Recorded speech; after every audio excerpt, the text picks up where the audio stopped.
I was born with a 100-pound ball and chain on my leg. Made you strong, didn't it? With that chain on my leg, I want to know, how do I love me when I hate me? Well, you can't. But when you're not hating you, you can. You've got to catch yourself in a weak moment.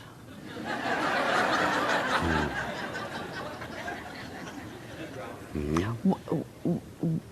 What is the, if you want to talk about it, what do you think the subject of self-hate is mostly about?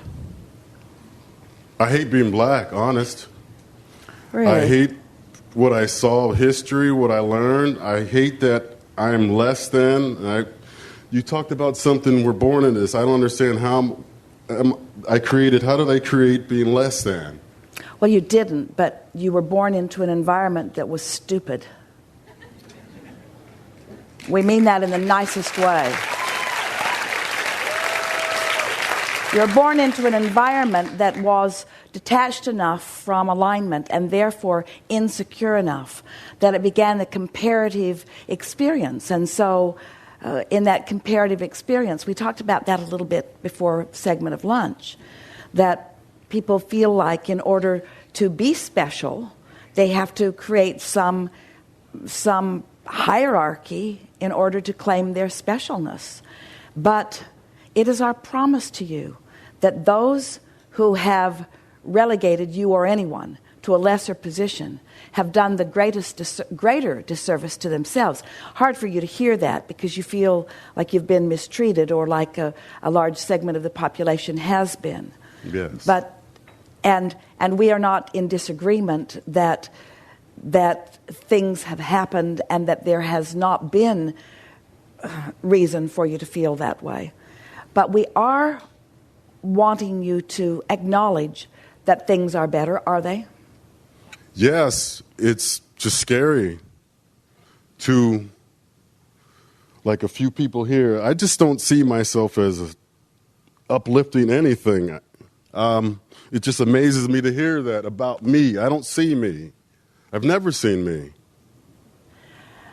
Well, first, most people do not know themselves as they really are. That's why we talk to so many people in this way.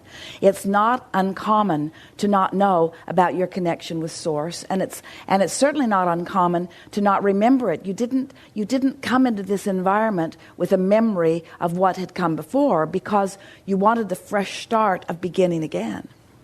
As we're visiting with people these days, we're explaining that the best, if you've been hating yourself for a while, or disapproving of yourself, or taking someone else's opinion of you, and of course there are a lot of different people who have a lot of different opinions, so it's interesting that you would notice some of them and not others of them. That's what law of attraction does. You cannot experience beyond your own perception, and yet your own perception is often formed by your experience. And so that's what we are wanting to unravel in these hours that we are together. And so we are starting at a more basic place, but of course it takes a little while for you to find a way to get in touch with that basis of who you are. It really comes down to your personal decision that you want to feel good and your willingness to then just think and feel, until you eventually develop a pattern that works for you. We were visiting with a young man many years ago. It was maybe the very beginning of Esther receiving us in this way. And he said to us, "Why in the world would I be born gay? Why would I do that to myself?" And nothing that we said soothed that. In other words, he was just in such a mindset. He just could not accept that he would have done it for any positive reason because it didn't attract positive response from the people who were surrounding him.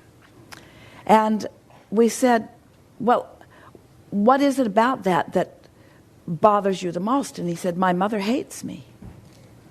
And we said, "And how do you feel about your mother?" And he said, "I hate her. I hate her for hating me."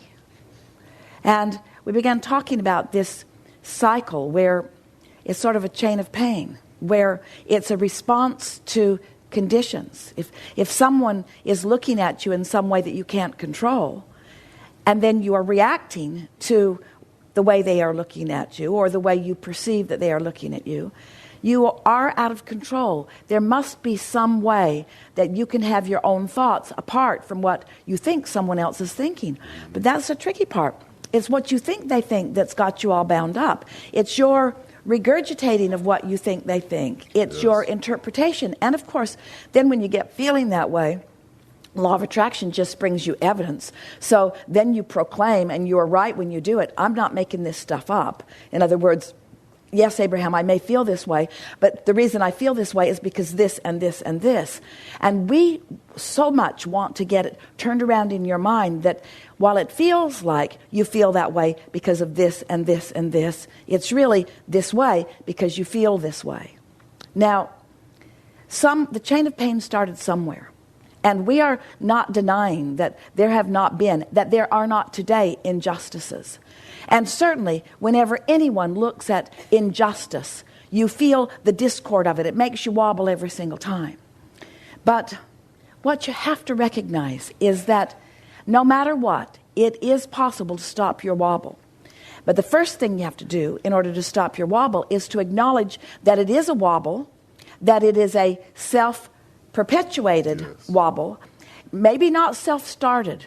Let's just say it got started some way and it didn't feel like you started it. It was started before you were even born. You were born into the wobble. You were born into the wobble. Why in the world would anybody be born into a wobble? Why would you do that to yourself? Because you knew when you came in that you could stop the wobble. You knew you could.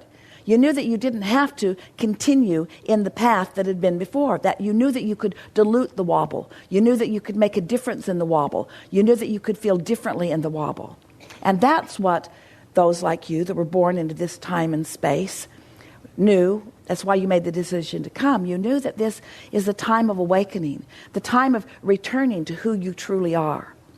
If you look around the world, any of you, you would find, if you looked around the world in any sort of an objective way, where you are just evaluating what you see here and here and here and here and here, you would find so much not in harmony with what you want that you would make yourself a miserable person just by observing what's around. Because of this one factor. Not because there is more not wanted present, there isn't. But because you have picked up along your physical trail, almost everyone has, this notion that in order to get to a better place, you have to rid yourself of what isn't good. So there is this misunderstanding about the way this universe works that goes something like, instead of law of attraction, instead of law of calling to me that which I'm offering a vibration, there's this human belief in law of exclusion.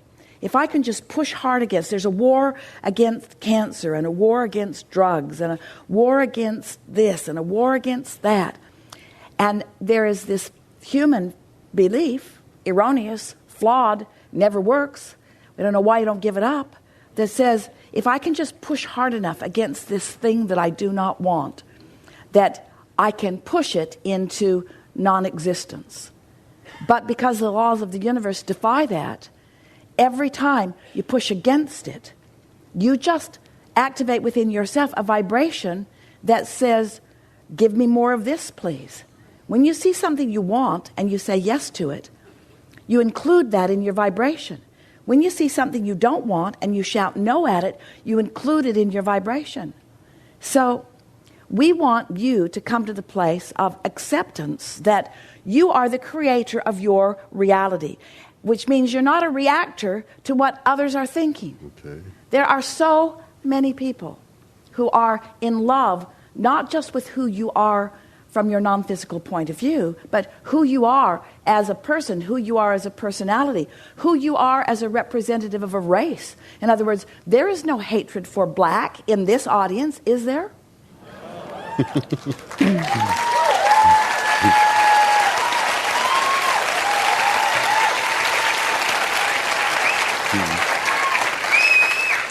audience is not unique in the world. It's special. You're special. You're really special. And so here you are. You have a strong vibration that has caused you some trouble, and you came upon it honestly because you were reacting to the conditions around you. But you managed to come into an environment like this and many others where everything that you said doesn't fit here. It just doesn't fit here. It does not apply here. And so even though you're in the middle of a place that it clearly does not apply, you still spoke it. From a vibrational habit, from a belief, because it's a vibration that a thought that you keep thinking, you see. But as you have the experience of expressing it where it doesn't fit, and expressing it where it doesn't fit, and expressing it where it doesn't fit, and that's the thing about lining up with Source. You see, you're not ever going to find any condemnation from Source. So if you've been condemning yourself, you must have found some vibration that's got you separated from that which is Source. And it's logical to do that because it's a rare person that can have something pushed at them that they don't push back. But that is the key to living happily ever after.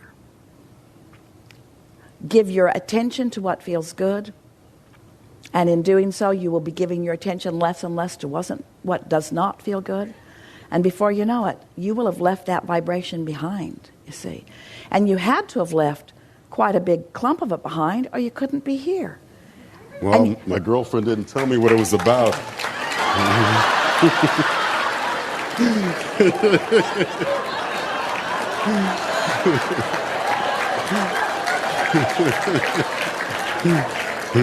Well, we weren't talking about here on the ship. Oh, okay. We weren't even talking about here in this room. We're talking about here in this chair. I understand. How'd we find you? Anybody else want to be in this chair? Yeah, like about 500 people. But here you are. Here you are. They're all pretty irritated about it too. Here you are. Here you are. Here you are. And you couldn't be here. Someone can't drag you kicking and screaming into alignment. You see, here you are. And so be easy about it and watch how much better it gets. And be playful about it. And don't try to fix it all at once. Yes. And don't condemn the world that is. Here's a good way of looking at it. If you were to find someone in the street bleeding, we know for sure that you would go to them and you would help them. You'd do everything you could to bring them relief. When you find someone suffering from disconnection from their source, standing, and instead of writhing in pain and bleeding, they're writhing in hatred and anger, you don't feel like helping them quite as much, do you? Feel like sort of punching them out a little bit. But when you realize that it's all the same, that those who hate the most are hurting the most. They are those who have deprived themselves the most from the source within them. And so it perpetuates, because in their hatred, they disconnect. And in their disconnection, then they're trying to find reasons to blame for the way they feel, you see. But it doesn't take too much to get that turned around. And we know for sure you're on that path. For sure. Yeah. Thank you. Good? I appreciate Something it. more? No, that was